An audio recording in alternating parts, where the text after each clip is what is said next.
guys, it's me again. Today I'm gonna share you the basic greetings in Arabic. Let's get started. Assalamualaikum.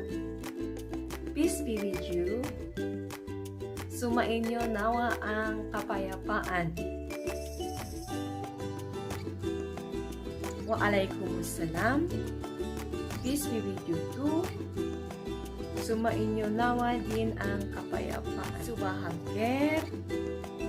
Good morning. Magandang umaga. Subahang nur. Good morning too. Magandang umaga din. Kif halek? How are you? Kumusta? Tayyib? Mashi? Okay, fine. Marhaba? Ahlan? It's like the same because it's hi and hello.